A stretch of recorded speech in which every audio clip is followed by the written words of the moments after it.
فاتحہ۔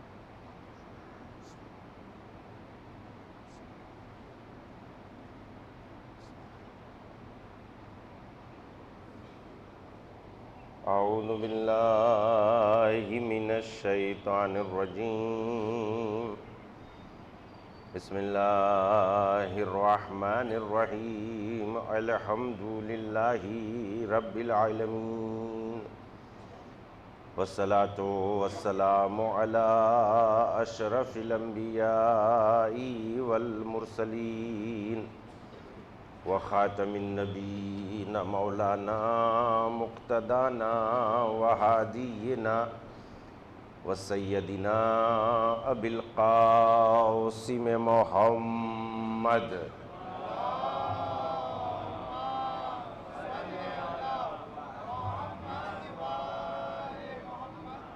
اما بعد فقد قال اللہ الحکیم فی کتابہ الکریم وہو اصدق الصادقین وقولہ الحق۔ بسم اللہ الرحمن الرحیم، انا علینا للہدی وان لنا للآخرۃ والأولی۔ صلوات پڑھیں محمد۔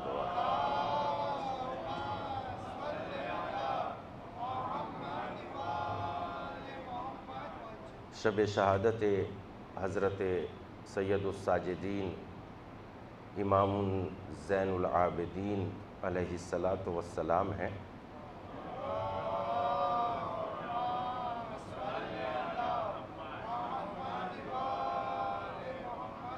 جس آیہ کریمہ کی تلاوت کی سعادت حاصل کی ہے اس میں اللہ نے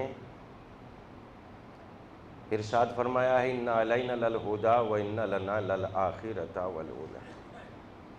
بے شک ہدایت کی ذمہ داری بھی ہمارے اوپر ہے، دنیا اور آخرت کا اختیار بھی ہمارے لیے۔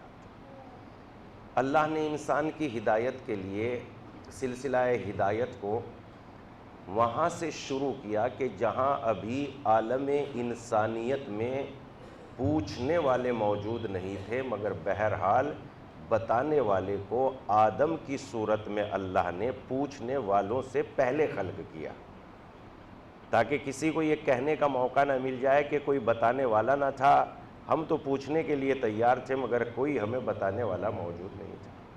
اللہ نے سلسلے انسانیت کے لیے، ہدایت کے لیے پہلے آدمی کو ہی خداوند عالم نے نبی خلق کیا، تاکہ جب پوچھنے والے وجود میں آئے تو پوچھنے سے پہلے بتانے والوں کا وجود ہونا ضروری ہے۔ اس لیے کہ اگر پوچھنے والوں کا وجود ہو اور بتانے والوں کا وجود نہ ہو تو انسان کے لیے یہ ایک دلیل باقی رہ جائے گی کہ ہم تو پوچھنا چاہتے تھے، ہدایت حاصل کرنا چاہتے تھے، مگر افسوس ہمیں کوئی بتانے والا نہ تھا۔ خداوند عالم نے سلسلہ انسانیت کی ہدایت کے لیے نبوت کا سلسلہ شروع کیا اور انسان کی ہدایت کے لیے 1,24,000 نبیوں کو بھیجا اور ان کے سلسلے میں قرآن مجید اور آسمانی کتابوں کو نازل کیا۔ ان کے واقعات بھی قرآن مجید میں، نبیوں کے واقعات بھی قرآن مجید میں تحریر کر دیے، لکھ دیے، تاکہ سلسلہ انسانیت ان سے عبرتیں حاصل کرے اور انسان ان عبرتوں کو حاصل کرنے کے بعد آگے بڑھے۔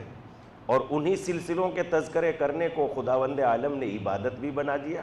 یعنی اگر ہم حضرت ابراہیم کا تذکرہ کر رہے ہیں قرآن مجید کی روشنی میں، جو انہوں نے مجسموں کو پاک و صاف کیا اور خدا کی طرف سے ہدایت کی، تو خدا نے اسے عبادت قرار دیا ہے۔ کیوں عبادت قرار دیا ہے؟ اس لیے کہ یہ تذکرے ہمیں غفلت کے لباس سے نکال کر ہدایت کا لباس پہنا دیتے ہیں، اور آدمی کی سب سے بڑی قیمت وہی ہے کہ وہ ہدایت یافتہ ہو جائے۔ اس سے بڑی کوئی قیمت نہیں ہے کہ انسان ہدایت یافتہ ہو جائے۔ اور ہدایت کے سلسلے میں اللہ کے نبیوں نے جتنی زحمتیں اٹھائی ہیں، یہاں تک کہ وہ شہادت تک کے آگے بڑھ جاتے تھے، یعنی انسان کی ہدایت ہو جائے، چاہے سر تن سے جدا ہو جائے، ہدایتوں کی راہوں میں چاہے خنجر کا مقابلہ کرنا پڑے، کانٹوں کا مقابلہ کرنا پڑے، تہمتوں کا مقابلہ کرنا پڑے، اور پھر اس کے بعد جب ہمارے آخری نبی آ گئے اس دنیا میں مجسمہ ہدایت بن کے، تو خدا نے آخری کتاب کو نازل کر دیا، اور ان کے بعد ان کے وصی کی اعلان ولایت کے بعد خداوند عالم نے دین اسلام کو کامل بھی کر دیا، اور خداوند عالم نے نعمتوں کے سلسلے کو تمام بھی کر دیا۔ سلسلہ امامت حضرت علی علیہ السلام سے شروع ہوتا ہے، اور پیغمبر اسلام نے امامت کے سلسلے میں اتنی زحمتیں اٹھائی ہیں تاکہ انسان امامت کے سلسلے کو محسوس کرے، چونکہ ساری نبوتوں کی محنت کو سلسلہ امامت ہی بچا سکتی تھی، اور اس سلسلے میں اماموں نے کیسے کیسے کردار اور کیسی کیسی زحمتیں اٹھائی ہے اس کا تصور بھی نہیں کیا جا سکتا۔ مثلا ایک انسان کے لیے یہی مصیبت کیا کم ہے کہ مثلا ہم ہم اپنے والد کا غم کھانے کے بعد 25 سال کے بعد بھی اگر ان کی قبر کو کوئی توہین کر دیتا ہے تو بدن میں آگ لگ جاتی ہے، اور اس کے بعد ہم انتقام لینے بلکہ جھگڑا کرنے کے لیے تیار ہو جاتے ہیں۔ مگر اللہ اکبر، امام سجاد میں کتنی بے پناہ شجاعت، قوت برداشت، ہمت، طاقت، یعنی الفاظ نہیں بیان کیے جا سکتے۔ ایک بیٹے کے سامنے اس کے بابا کے لاشے کو پامال کرنا معمولی بات ہے۔ ہم 25 سال مرنے کے بعد بھی ہمارے والدین کی قبروں کے نشان بھی مٹ جاتے ہیں۔ اگر کوئی قبرستان میں جا کے یہ کہے کہ یہ تمہاری والدہ کی قبر ہے اور اس کو ٹھوکر مارے، خدا کی قسم زندہ رہنا دشوار ہو جاتا ہے۔ اور امام سجاد کی شجاعت کا یہ عالم ہے کہ بابا کے ان کے سامنے ہوتے ہوئے ان کے بابا کے لاشے پہ گھوڑے پامال دوڑائے جا رہے ہیں، اور دین کو بچانے کے لیے، شریعت کو بچانے کے لیے، دین کی حفاظت کے لیے سید سجاد نے اف تک نہ کیا۔ گریا تو انسان کی فطرت میں ہے، درد تو انسان کو اللہ نے اس کے بدن میں درد تو رکھا ہے، چوٹ لگے گی تو درد تو ہوگا، فطرت ہے یہ، گریا تو فطرت ہے، انسان کا رونا تو فطرت ہے، مگر اس کے بعد بھی ایک لفظ استعمال نہ کرنا۔ پھر اس کے بعد ٹھیک ہے، یہاں تک بات ٹھیک ہے، چلیے بابا کے لاشے کو پامال کرنا بھی برداشت کر لیا، کوئی مسئلہ نہیں، قوت برداشت نے ساتھ دے دیا۔ اس سے بڑھ کے اور آگے بڑھ جائیے، اور آگے بڑھنے کے بعد اپنے آپ سے یہ پوچھئے کہ اگر ہمارے سامنے چھوٹے چھوٹے بچے ہوں، چاہے وہ ہمارے بھی نہ ہو، چاہے کسی کے بھی ہو، کسی قوم و ملت کے ہو، اگر وہ بچے ہم سے پانی مانگے اور پانی ہم نہ دے سکیں، جبکہ ان بچوں کے ہاتھ بندھے ہوئے نہ ہو، ان کے ہاتھ آزاد ہوں، تو خدا کی قسم ہمیں ایک احساس رہ جاتا ہے، بچوں نے پانی مانگا ہے، افسوس ہے میری زندگی پر کہ میں چھوٹے چھوٹے بچوں کو پانی نہ دے سکا۔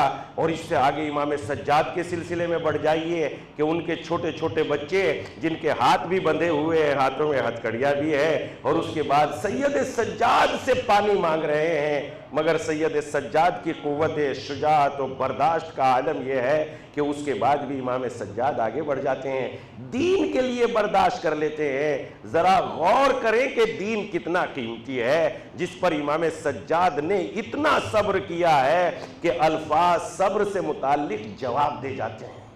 اور اس کے بعد یہ مصیبتیں، بچوں کا بھی چلیے برداشت کر گئے، بچوں کے سلسلے میں چلیے ٹھیک ہے دین ہے، لیکن اس کے بعد ایک مرحلہ اور آتا ہے امام سید سجاد کے سامنے، اور وہ مرحلہ یہ ہوتا ہے کہ ماں بہنیں بریداں ہوں اور سر کھلے ہوئے ہوں، اور ظالم نو کے نیزہ سے یعنی تیروں کی انی سے، نیزہ کی انیوں سے ردائیں اتار رہے ہوں، انسان کی غیرت جواب دے جاتی ہے، ہمارے ہوتے ہوئے ہماری پھوپھیوں کے سر سے ردائیں کیسے اتر گئی، کیسے ظالم نے چھین لی۔ اب ذرا غور کرے امام سید سجاد نے کتنا بڑا کام کیا ہے، اسی لیے شاید زین العابدین کا لقب ملا ہے، اسی لیے شاید ساجدین کا لقب ملا ہے۔ آرام دہ بستروں پر سجدہ کرنا، آرام دہ قالین اور مصلے پہ سجدہ کرنا سب کے بس کی بات ہے، لاشوں کے درمیان میں سجدے میں یہ کہنا سبحان ربی الاعلی و بحمدہ، یہ سید سجاد کے بس کی بات ہے۔ بس یہ سید سجاد کا کارنامہ ہے۔ ہمیں پیر میں ٹھوکر بھی لگ جاتی ہے تو سجدہ نہیں ہوتا، بخار بھی آ جاتا ہے تو عبادتوں کا دل نہیں کرتا۔ ایک آدمی روز اگلی عبادت میں اگلی صف میں آ کے نماز پڑھتا تھا، ہم نے معلوم کر لیا 2 دن 4 دن 6 دن ہو گئی، چھٹ گئی نماز، نہیں آ رہا ہے مسجد میں، اتفاق سے ہم سے ملاقات ہو گئی، ہم نے معلوم کیا بھائی تم تو اگلی صف کے نمازی تھے، آخر نماز میں کیوں نہیں آ رہے ہیں؟ کہا مولانا صاحب کیا بتائیں، بچے کی طبیعت خراب ہے، ہر وقت بستر پہ رہتا ہے، اس کو دیکھ دیکھ کے میرے دل میں درد ہوتا ہے، عبادتوں میں دل نہیں لگتا، قرآن میں دل نہیں لگتا، کسی کام کے کرنے میں دل نہیں لگتا، ہمارا ایک بچہ بیمار ہو جائے جس کی موت کا ہمیں یقین نہیں ہے بچ جائے گا، مگر ہمارا سجدوں سے دل الٹ جاتا ہے اور نماز آگے پیچھے ہو جاتی ہے، مگر کیا کہنا خدا کی قسم، ہاتھوں میں ہتکڑیاں اور پیروں میں بیڑیوں کے بعد جس سید سجاد نے سجدہ کیا ہو اس کی عظمتوں کا کیا عالم ہو سکتا ہے۔ اسی لیے تو ہم مجلسوں میں کہتے ہیں رات بھر عزاداری کرو، کسی نے منع نہیں کیا، مگر صبح کی نماز اگر سید سجاد کے چاہنے والے ہو تو قضا نہ ہونی چاہیے۔ ایک سروات پڑھ دے محمد و آل محمد۔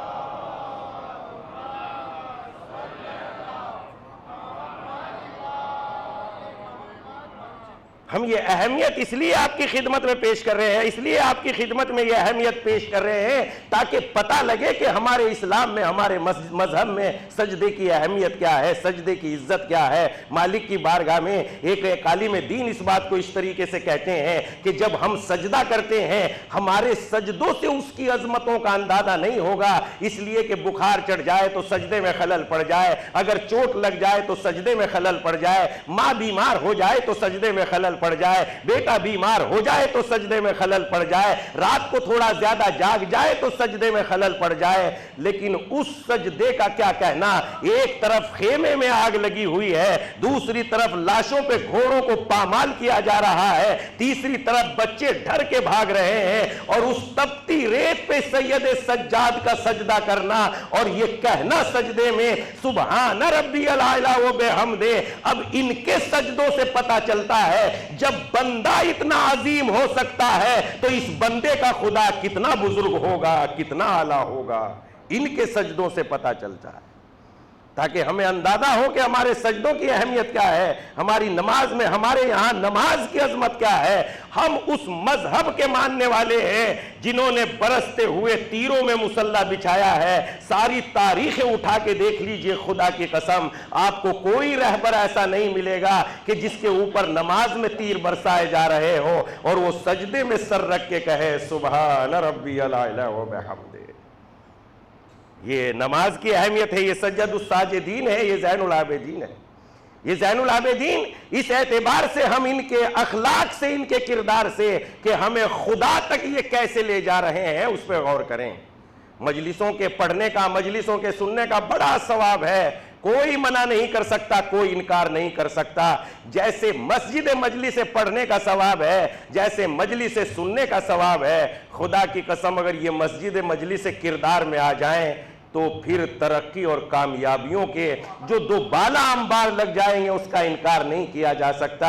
اس لیے انہوں نے ہمیں خدا تک کیسے لے کے گئے ہیں، یہ انہوں نے اپنے سجدے کیسے کیے ہیں۔ سید سجاد کی زندگی سے پتہ چلتا ہے، جب انہوں نے فرمایا واقعہ کربلا کے بعد میں نے اپنے ہاتھوں سے 1000 غلاموں کو آزاد کرایا، یعنی محنت کر کے، کام کر کے۔ سید سجاد کا یہ فقرہ، یہ جملہ اس بات کی دلیل ہے کہ سید سجاد فقط رو نہیں رہے تھے بلکہ غلاموں کو آزاد بھی کرا رہے تھے، محنتیں بھی کر رہے تھے، اور یہ محنتیں کرنا سید سجاد کا ہمیں یہ سبق سکھا رہا ہے دنیا میں چاہے جو آفت آ جائے تمہارے قدم کسی صورت میں مقصد کی طرف بڑھنے سے رکنے نہ پائے۔ یہی تو سکھا رہے ہیں، تمہارے قدم مقصد کی طرف بڑھنے سے رکنے نہ پائے، چاہے جو مصیبت آ جائے۔ تمہارے اوپر مجھ سے جیسی مصیبتیں تو نہیں آ سکتی، مگر میرے قدم تمہارے اخلاق میں بگاڑ نہ آنا چاہیے، تمہارا اللہ سے رابطے میں، اس لیے کہ اگر تم کسی کے اوپر حاکم ہو تو تمہارے اوپر بھی کوئی حاکم ہے۔ یہ ہمیں سید سجاد نے سکھایا۔ رمضان المبارک کے آخری عشرے میں، 3 عشرے ہوتے ہیں 10-10 دن کے، آخری عشرے میں امام سید سجاد سال بھر غلام خریدتے رہتے تھے، غلام۔ ہم یہ لوگ یہ سمجھتے تھے کہ شاید یہ خدمتیں لے رہے ہوں گے، مگر یہ تو وہ ہستی ہیں کہ جو خدمت کرتے ہیں، خدمتیں لیتے نہیں ہیں۔ پھر کرتے کیا تھے؟ یہ کرتے تھے کہ علم امامت، دین کی تعلیم ان غلاموں کو دیتے تھے، اور جب دین کی تعلیم ان غلاموں کو دیتے تھے اور یہ جب تعلیم میں بھرپور مضبوط ہو جایا کرتے تھے تو انہیں شہر در شہر نکال دیا کرتے تھے، آزاد کر دیا کرتے تھے، بھیج دیا کرتے تھے، تاکہ ملکوں میں، شہروں میں، دوسری کنٹریز میں امامت کا پیغام پہنچائے۔ اور یہ وہی آنے والے لوگ ہیں جن کے ذریعے سے آج ہم بھی امامت کے رتبے سے یا امامت کے عہدے سے جڑ گئے ہیں۔ اور یہ تبلیغ کا کمال ہے کہ جو آج ہندوستان میں اتنی بڑی شیعوں کی آبادی ہے، یہ امام سجاد کرتے تھے تاکہ ولایت دور دور تک پہنچے، تبلیغ کا سلسلہ دور دور تک رہے۔ پھر اس کے بعد امام کیا کرتے تھے؟ ان غلاموں کے درمیان میں بیٹھ جایا کرتے تھے۔ کیا ہوتا تھا؟ رمضان المبارک کے آخری عشرے میں سب کو جمع کرتے تھے، سب کو جمع کرتے تھے۔ سال بھر کوئی خطا ہوتی تھی، مسٹیک ہوتی تھی، اس کو تحریر کرتے تھے۔ دیکھیے ہمیں سبق کیا دیا ہے امام سید سجاد نے۔ سبق دیتے ہوئے کہتے ہیں اس کے بعد غلاموں کے درمیان میں گول دائرہ بنا لیا کرتے تھے اور بیچ میں کھڑے ہو جایا کرتے تھے، اور اس کی اپنی رجسٹر اٹھاتے، اپنی کاپی اٹھاتے اور کہتے ہیں فلاں ابن فلاں تم نے اس دن یہ غلطی کی تھی۔ وہ کہتا تھا مولا آپ کی بات بھی سچ ہے، آپ کی تحریر بھی سچ ہے، مجھ سے بالکل یہ خطا ہوئی۔ سب کو ایسے ہی خطاب کر کے ہوئے کہتے ہاں مولا مجھ سے یہ خطا ہو گئی، مگر اس کے بعد کہتے اب تم مجھ سے یہ کہو کہ اے زین العابدین ہمیں ویسے بخش دو جیسے تم یہ چاہتے ہو کہ تمہارا خدا تمہیں بخش دے، اس لیے کہ اگر میں تم پہ حاکم ہوں تو مجھ پہ بھی خدا حاکم ہے۔ ایک صلوات پڑھ دے محمد و آل محمد پر۔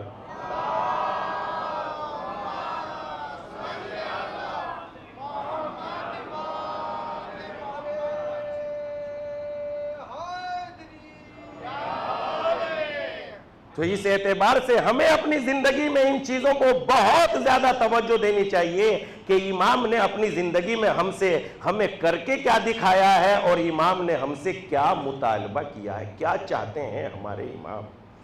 چونکہ انہیں جو بھی رتبے ملے ہیں انہوں نے اب کی اپنے رب کی چاہت کا خیال رکھا، اور ہمیں جو رتبے مل سکتے ہیں ہم اپنے اماموں کی چاہت کا خیال رکھیں۔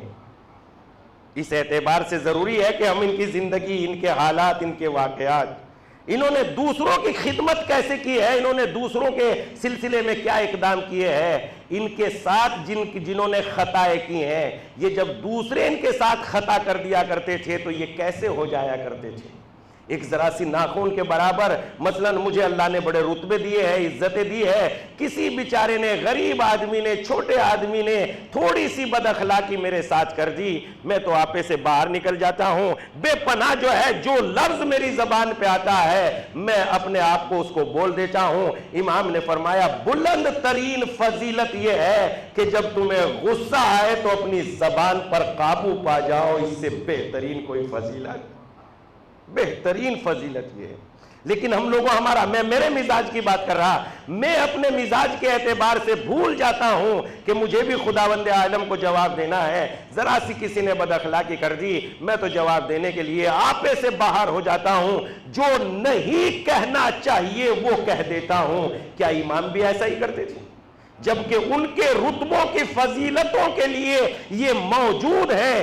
اگر سارے درخت قلم بن جائے، اگر سارے سمندر سیاہی بن جائے تو ان کے فضائل لکھنے سے قاصر ہے۔ وہ اتنے بڑے لوگ ہیں، اتنے بڑے لوگ ہیں، اگر خدا سے کچھ کہہ دے تو خدا بھی ان کی بات کو رد، میری تو ایک بچہ ماننے کے لیے تیار نہیں ہے، میری تو اتنی حیثیت ہے، اور اس کے باوجود بھی میں اپنے آپ میں کھو جاتا ہوں، جبکہ حیثیت میری معمولی بھی نہیں ہے، کوئی حیثیت نہیں ہے، کوئی پاور نہیں ہے، کوئی طاقت نہیں ہے، لیکن ذرا سی قدرت نے عزت کیا دے دی ہے، میں آپے سے باہر نکل جاتا ہوں، اور کسی سے مسٹیک ہو جاتی ہے تو جو زبان پہ آ جاتا ہے وہ بولنا شروع کر دیتا ہوں۔ کیا ہمارے امام بھی ایسا ہی کرتے تھے؟ ان کی طاقتوں کا، ان کی عزتوں کا مثلا الفاظ نہیں ہے کہ کوئی تحریر کر سکے کہ اللہ نے ان کو کتنی عزتیں دی ہے، اللہ نے انہیں کتنی عزتیں دی ہیں، تحریر نہیں کر سکتا، بس اتنی عزتیں دی ہے کہ کون سی دولت ہے جو ان کے پاس نہیں ہے، چاہے تو جو ہے مردے کو زندہ کر دیں، حد تو یہ ہے کہ ان کے ہاتھوں کا دھون موتی بن جائے۔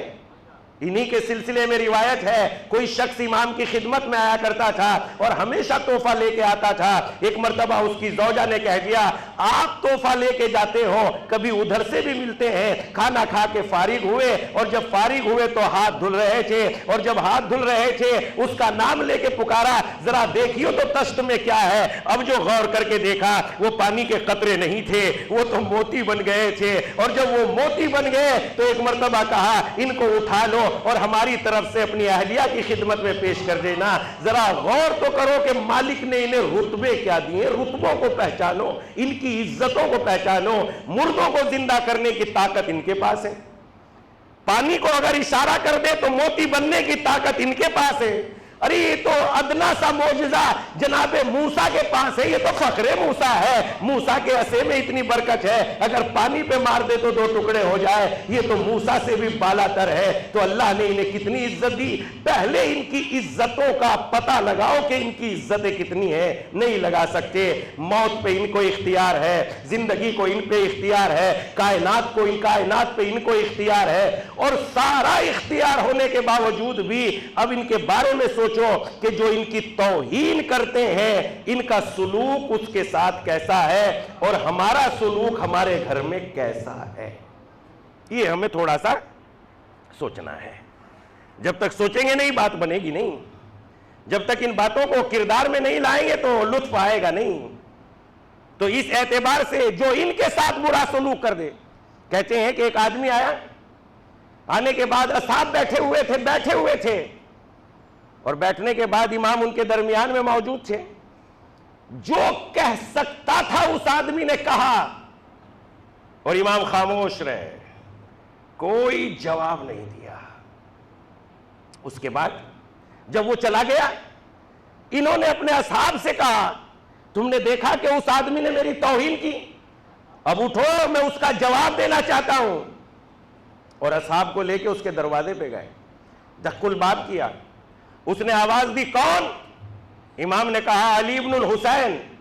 مرتبہ اس نے سوچا کہ انہوں نے میں نے بد اخلاقی کی ہے، لہذا انتقام لینے کے لیے آئے ہیں، لہذا دروازہ کھولنے سے پہلے تلوار کو بے نیام کیا، اور دروازہ کھولنے کے بعد ایسے نکلا تلوار کھینچ کے جیسے کہ حملہ کر دے گا، لیکن دیکھا کہ امام تو خاموش سکون کے ساتھ کھڑے ہوئے ہیں۔ ایک مرتبہ امام نے دیکھی اخلاق کس کو کہتے ہیں، قوت کس کو کہتے ہیں، صبر کس کو کہتے ہیں، ہادی کیسا ہونا چاہیے، انسان کو کیسا ہونا چاہیے۔ ایک مرتبہ جو ہے سید سجاد نے کہا، اے بھائی جو نسبتیں تم نے ہمارے لیے دی ہے، اگر وہ ہم میں پائی جاتی ہے تو ہم خدا سے استغفار کرتے ہیں، ہم توبہ کرتے ہیں، لیکن اگر تو نے ہم پر جھوٹ تہمتیں لگائی ہے تو ہم تیرے لیے بھی خدا سے توبہ کرتے ہیں کہ تجھے معاف کر دے۔ جیسے ہی اس کردار کو دیکھا ویسے ہی فوراً کہنے لگا، نہیں آپ تو سلسلہ طہارت و عصمت کی ایک فرد ہو، یہ عیب تو ہم میں پائے جاتے ہیں۔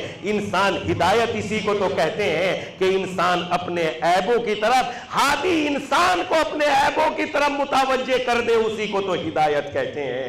امام کا سب سے بڑا کمال یہ تھا کہ لوگوں کو اپنے عیبوں کی طرف متوجہ کر دے۔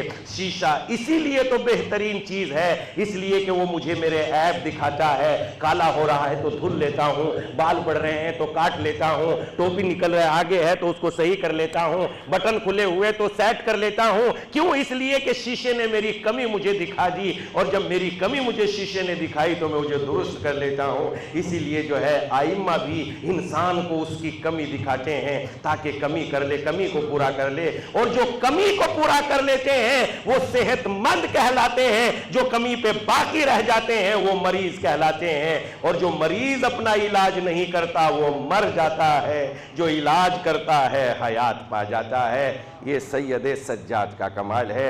سید سجاد اس فرد کا نام ہے، خدا کی قسم آج سید سجاد کی شب شہادت ہے، اور ہمیں خاص کر امام محمد باقر کی خدمت میں پرسہ دینا چاہیے، اس لیے کہ آج کے مصائب سید سجاد کے مصائب ضرور ہیں، مگر سب سے زیادہ اس غم میں ڈوبے ہوئے آج ہمارے پانچویں امام محمد باقر ہیں۔ امام محمد باقر کیوں غم میں ڈوبے ہوئے ہیں؟ اس لیے غم میں ڈوبے ہوئے ہیں، جب بچہ چھوٹا سا بچہ ہو، نہ سمجھ بچہ ہو، اسے اپنے باپ کی توہین، سب سے بڑا انسان بیٹے کی نگاہ میں، اولاد کی نگاہ میں اس کا باپ ہوتا ہے، اس کے ماں باپ ہوتے ہیں، لیکن اگر بچے کے سامنے، چھوٹے بچے کے سامنے اس کے باپ کی توہین کی جائے تو بچے کے دل میں جو آگ لگ جاتی ہے، رات بھر بے چین رہ جاتا ہے۔ مگر ہاں امام محمد باقر، ارے باپ کے ہاتھوں میں ہتھکڑیاں پہنے ہوئے دیکھا، باپ کے ہاتھوں میں جو ہے باپ کے اوپر کوڑے برستے ہوئے دیکھا، ارے باپ کی توہین ہوتے ہوئے دیکھا،